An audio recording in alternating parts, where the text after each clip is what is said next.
Hey y'all, how are you doing? I'm great. Thank you so much for asking. It's me. I'm back for another live. So the new policy moving forward is I'm cleaning up the YouTube channel. The channel is going to be for well edited content, stuff that I want to live there forever. Lives are going to be live and then they're going to be archived on Patreon and available for the YouTube members. Just, I get a little messy on here, okay? I don't really want it to stay on the channel, okay? That's what's gonna happen, okay? So shout out to the patrons, shout out to the members. We're gonna be messy and then we're gonna put it behind the paywall. That's what we're gonna do. So it's been a minute since I've done a live. This happened last month, the whole Snoop Dogg thing. I was taking basically a break from YouTube last month because I was annoyed. I was annoyed by a lot of stuff. But I still have some very strong thoughts about Snoop on Red Table Talks. So let's get into it, right? So I found it very difficult to get through the interview with Snoop on Red Table Talks. I frankly hated everything about it. It actually made me like and trust Jada less. And that's saying a lot because generally I have really, really liked that show. But after this interview with Snoop and after the last one with T.I., I'm like, oh, you know what, Jada? Maybe there are some subjects that you just shouldn't touch, okay? So to recap what happened, because they did a horrible job of recapping it on Red Table Talks. So we all know Kobe died.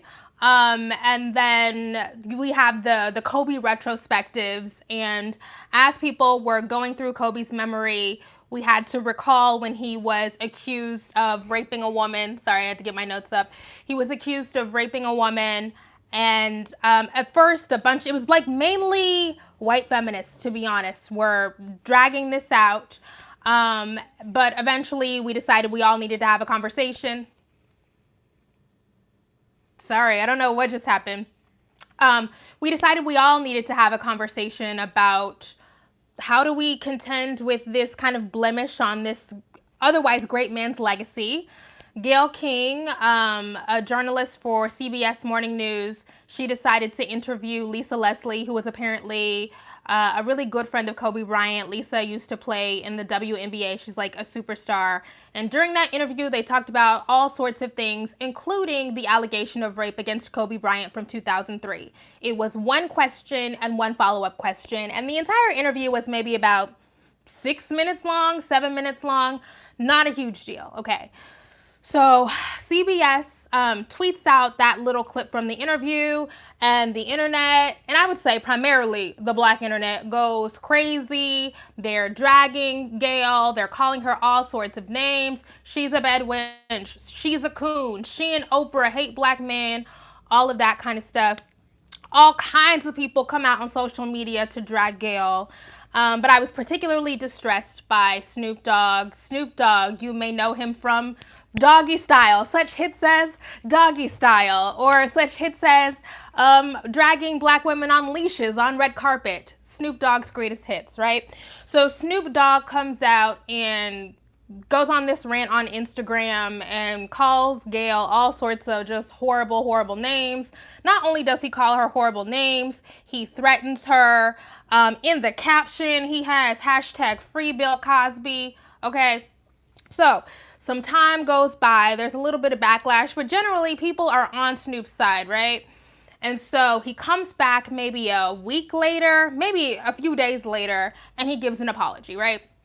And I'm going to be honest with you, I was surprised he gave the apology. I was not expecting it because people were gassing the fuck out of Snoop Dogg, right?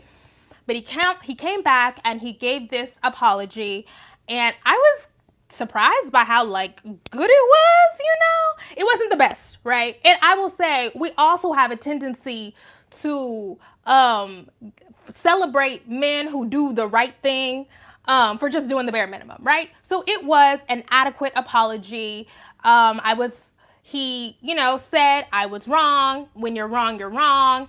I didn't love that he said two wrongs don't make no right. Okay, there was only one wrong here, so I don't know what you're talking about there. But it was a moderately impressive apology, right? So the thing about Red Table Talks now, and the reason why I don't love it, is now they're trying to chase the headlines. So Jada decided to jump on this thing that was dominating the news. She invited Snoop to her red table with her mother and with Willow, and they're going to hash it out at the red table. Okay. So, I will say, people were going in on Jada for even trying to have this conversation. I don't agree with that, right? I don't think it's wrong to just sit down with problematic people. I actually think it can be quite illuminating to have thoughtful, serious discussions with people who are problematic. And I also think, frankly, it's kind of fun. Like, I kind of want to do that here. But it is only useful to sit down with a problematic person if you have the skills necessary to have a thoughtful and productive dialogue. And unfortunately, Jada, she just don't have those skills. Sorry. Okay. Oh, nastiness. Okay. So, I knew I was going to hate this show when Jada started off by saying, I have to read this quote. She started off by saying, this conversation is not about taking sides. This conversation is not about proving who's right or who's wrong. This conversation is about healing. And I knew we were not going to be on the same page. I find that to be incredibly, incredibly cowardly. If Snoop hadn't done something that was clearly wrong, he wouldn't be coming to the red table, right? It's okay to say what you did was wrong. I really find it to be very disingenuous and dishonest to be like, nobody's wrong here. We're just about healing. No, tell the truth. If Snoop is wrong, then call out the wrong. There's no reason to lie about what happened. And this is the problem with celebrities now having these platforms to just interview their friends. I still believe in journalism. I know everybody don't still believe in journalism, and I don't consider myself to be a journalist, right? I'm just a girl who likes to talk a lot. But I respect journalism as a craft and as a career, and it takes real skill to invite people on and to talk about these kinds of sensitive subjects. And when we have celebrities just inviting their friends on, what we get is this kind of stuff where your primary goal is just to maintain the relationship. It's not actually to have a thoughtful dialogue. And that's why Jada just handed over her platform to Snoop so that he could reiterate the same bullshit and not really get to the crux of the issue. I absolutely hated it, and I hate that now we get Beyonce doesn't give interviews anymore. People just want to talk to their friends. Okay, bring back interviews. Okay, bring back sales. And you know what the funny thing is? Actually, we're not gonna get into that. Okay, so we start the interview. And we get the let's kumbaya and hold hands. And from the beginning, I was so frustrated because there was no real mention of what Snoop did wrong. Why are we not starting out with, okay, Snoop, here's why you're here. You said this. Why did you do that? That's not what happened. What happened was we immediately get let's hold hands, and then Gammy, Jada's mom, comes in and she says, well, how did you get to that space? Why did you feel the need to do that? What? Do what? We haven't even established what he did wrong. And the thing is, there's an assumption, I guess, on the part of Red Table Talks that everybody is coming to this conversation with the same amount of knowledge, but not leading with the horrible thing or the despicable thing that Snoop does and allowing him in the first place to sit and be like, I've been so sad. You are purposely doing that to allow him to appear sympathetic. And look, I have no problem with us going through the horrible things that's happened to Snoop. He said he's experienced a lot of loss and he's still reeling from Nipsey's death and all of that. But we don't get to talk about your pain and your trauma before we talk about the bad thing you did. Okay. And this is the problem with being a Black woman. This is why Black women are so consistently frustrated, is because when we are trying to talk about the shitty things that Black men do, the way that they degrade us in public, the way that they degrade us in ways that they would never degrade a white woman, the first thing we got to talk about is how sad you are. It's like, no, the first thing we're going to talk about is the bullshit you did. Okay? And we're going to talk about that. We're going to foreground accountability. Okay. And then eventually, once we acknowledge that that was some bullshit, then we can get to the deeper stuff. Then we can talk about your biography. We're not going to start off talking about, oh, I'm so, no. Because the expectation is, if you're a Black woman, that we're supposed to consistently swallow that bullshit because you're so sad and you're in pain. No. And this is why I do not trust Jada's politics, right?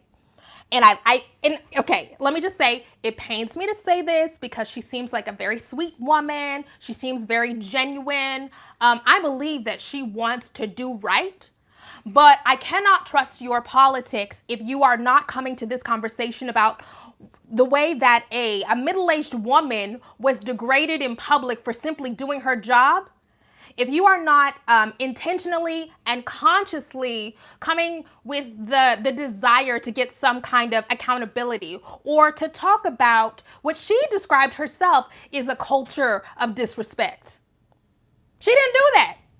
She wanted to come with, well, what's going on? No. We're not doing that. Okay.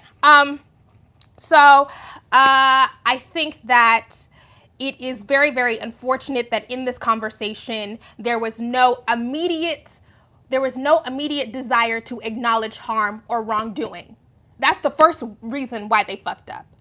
And I've been into Red Table Talks for a while now because I think Jada is radiant and brilliant, and she is so good at being self-reflective. She is so good at talking about her own experiences very honestly and transparently and bringing in her mother and her daughter. But when it comes to interviewing, she does not have the skills. She doesn't. She's not an interviewer. She's also not a therapist. She's not a healer, okay? If we wanted bootleg healing, we would go to Iyanla, okay? I think Iyanla is a charlatan. That's why I don't watch that show. I'm not coming to Red Table Talks for that. And so I respect her enormously, but it's so funny that Jada did the thing. She avoided doing the thing that Gayle King got degraded for. Right? Like, Jada intentionally didn't ask the hard questions. She intentionally didn't ask any follow-up so that she could maintain that relationship.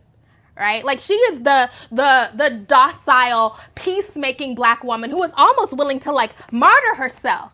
You know, Jada started off that conversation talking about when you said that you ripped your connection to me and to my mother and to Willow. So if he did all that, then why are we not seeking to address what he did? It really bothers me because I think that people feel like there is a tension if you're a Black feminist, such as myself, right? People feel like there is a tension between having empathy for your struggles as a Black man, for all of the shit that you've gone through. Like, there has to be a tension between acknowledging that, but also saying, I'm gonna stand up for myself. It really bothered me that, like, there was no attempt to, like, be assertive or stand up for herself or for Black women. That whole interview was allowing Snoop just an opportunity to evade difficult questions, to evade his history of misogyny, to evade any accountability for what he did. And yeah, he did apologize. Awesome. That's really, really great. Okay, but let's talk about your 25-year-long history of degrading women in public. Black women. We have to say Black women. Let's talk about the decades that you have spent degrading and exploiting Black women in your lyrics and in images, and how that connects to how you just decided to fly off the handle and do all that bullshit on Instagram. Let's talk about that. Because if we are really trying to move forward, right? If we are really trying to make a change, then let's talk about why, if you are feeling all of this pain and all of this sadness, the first thing that you do is go to calling a middle-aged Black woman a dog-headed bitch. Why is violent misogyny the way that you process your pain? And why do we live in a culture that normalizes that? Because you know what I was thinking? What if What if a black male journalist had gone off on a white male hero, right? And then a white man got on Instagram and started calling the black male journalist all kinds of N-words. Now, would that white man who decided to go off and say all sorts of racist bullshit, would he still have a career? Would he be invited to a table for some reconciliation? No, he would not. You know what? Actually, this makes me think of, do y'all remember Michael Richards, right? Michael Richards played Kramer on Seinfeld, right?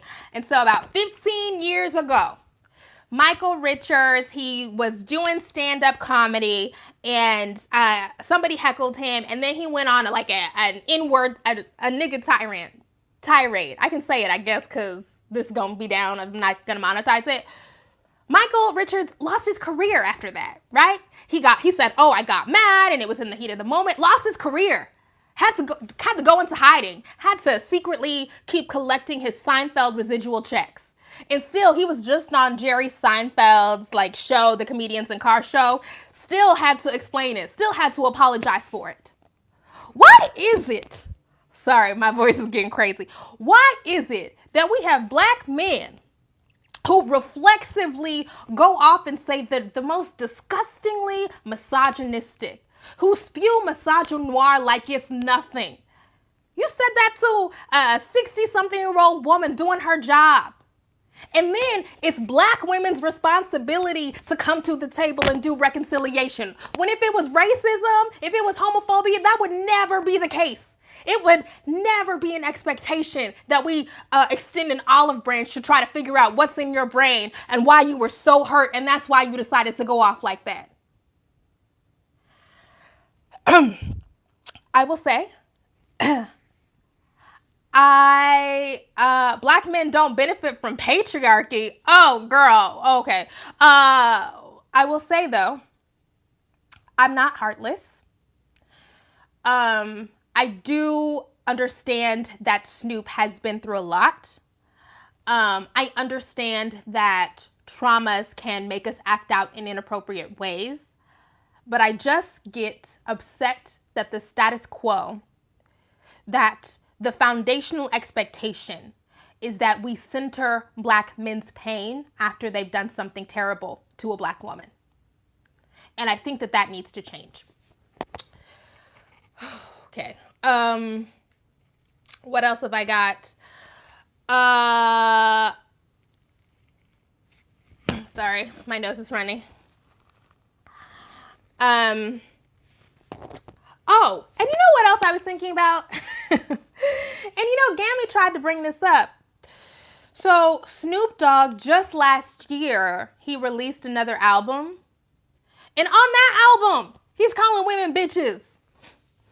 So it's like,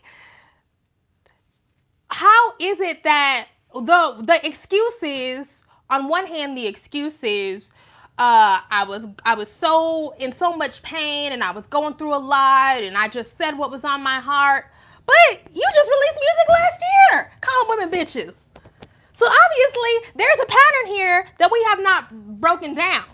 And then the other thing that bothered me so much, the other thing that really bothered me was they finally got around to talking about misogyny. How is it that the word misogyny did not come up until 19 minutes into a 32-minute long conversation? When that is the crux of the issue. That is the wrong that we're here to be addressing. Okay, so we finally get around to talking about misogyny, and then Snoop had the nerve to go, well, I released a gospel album and nobody mentioned that. What? He basically said, I didn't call women bitches on my gospel album and nobody even said anything. Are you serious, sir? You're almost a 50-year-old man. You want a cookie for not calling women bitches on a gospel album? Is that what you want us to do?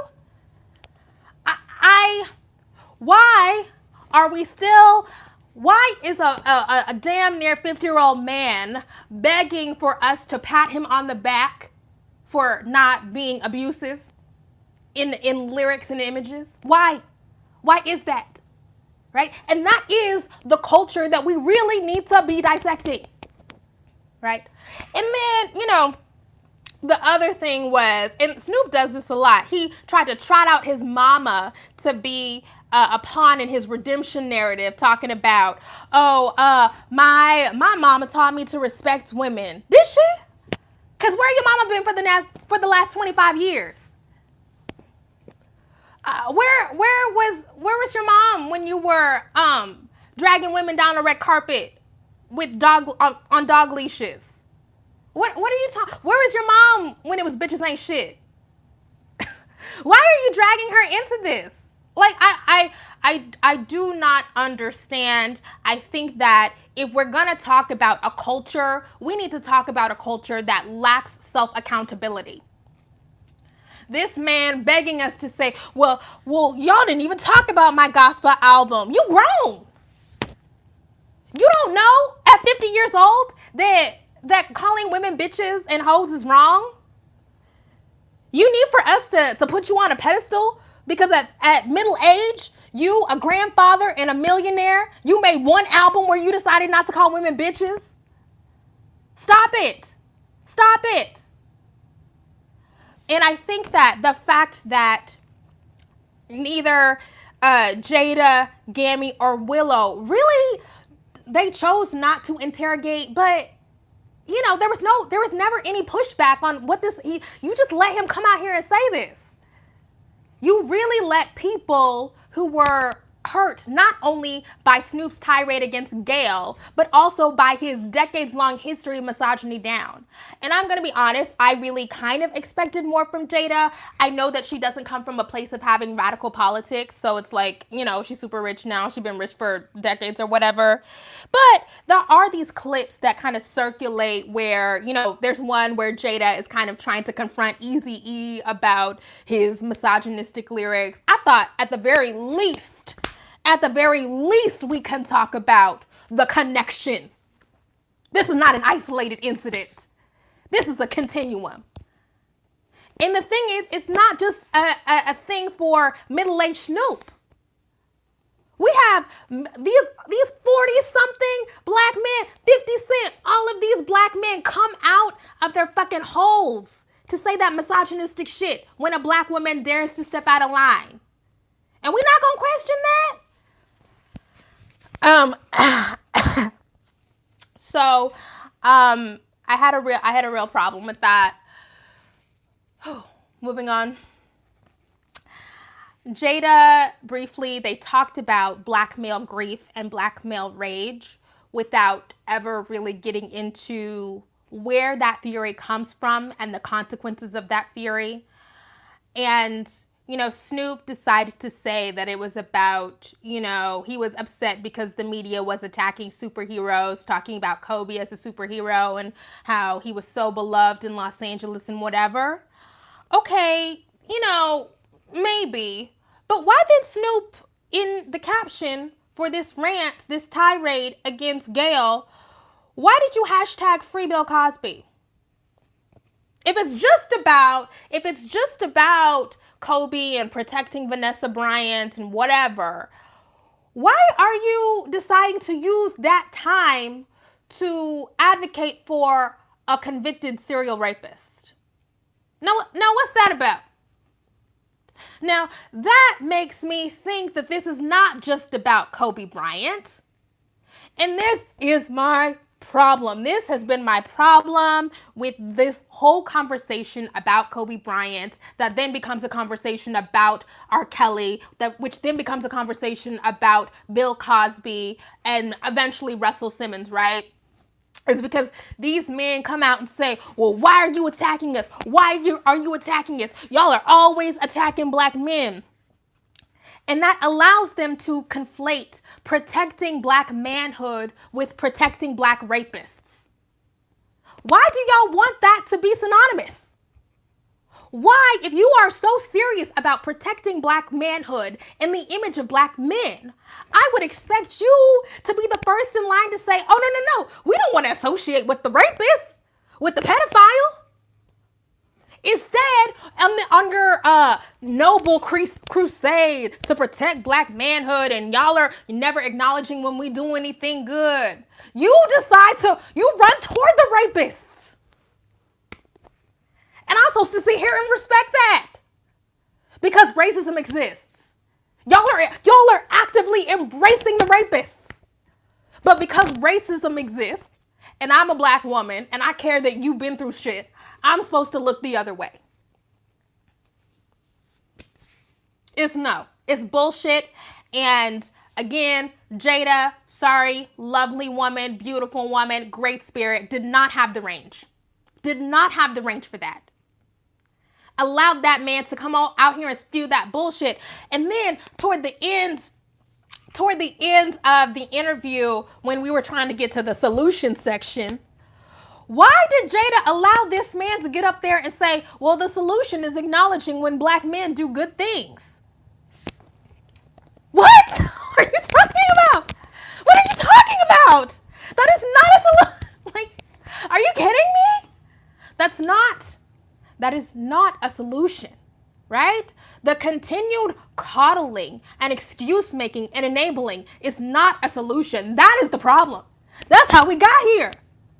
And just the fact that like nobody, and this is the thing. This is why journalists matter. Journalists are important because ultimately the failure of that show is a failure of structure. Nobody sat down and said, here's maybe what Snoop is going to say, and here's what the follow-up should be, and where do we want this conversation to go? That is why just inviting people to have unstructured conversations is not it. You got to have aims. You got to have politics. You have to have intentions. And that conversation didn't have none of that shit. And Snoop Dogg, you could tell at the end of that interview, he was so relieved. Like, I thought that we weren't going to be friends after that. You shouldn't have been friends after it. Because a real conversation, an honest conversation should have been, he should have left feeling uncomfortable. So anyways, I said all that to say, I really did not like that. I really didn't like the interview. I thought it was handled extremely poorly. I probably am not going to be watching Red Table Talks from now on, unless like the Smiths are really talking about their personal business. I don't really have a deep desire to watch Jada do her Iyanla impression. And by the way, while I was sitting there watching this and being like, okay, this is bootleg Iyanla, and then Iyanla showed up, I was like, okay, that's it. I just think that let's not have Red Table Talks be the place where we allow misogynistic black men to come and give bullshit excuses for their misogyny, right? Like, we've heard it all before. You know, like, you don't need, I know that like they need ratings or whatever for Facebook Live, but like, be responsible. I just felt like the whole thing was just wholly irresponsible. And I've said over and over again, why we have to wait. And he apologized and he said he's reflecting on his ways. Why do we have to wait for black men to get to be 50 years old before they even kind of have an awakening about the fact that misogyny is bad? And that racialized misogyny, misogynoir, is bad. Because again, he never would have said that about a white woman journalist. Because white women are the people who initially started talking about that story. And I had a problem with that. The fact that you decided to go after the black woman, that was intentional. It's disgusting. And the fact that he will never be called to task because all he has around him is famous people who like just want to like be friends and like go. It's like, it's irresponsible. Do I have anything else to say about that? No. Jada blew it. That's all I have to say about that. My nose is obviously running because it's always running. I guess I'll answer a few questions. A few.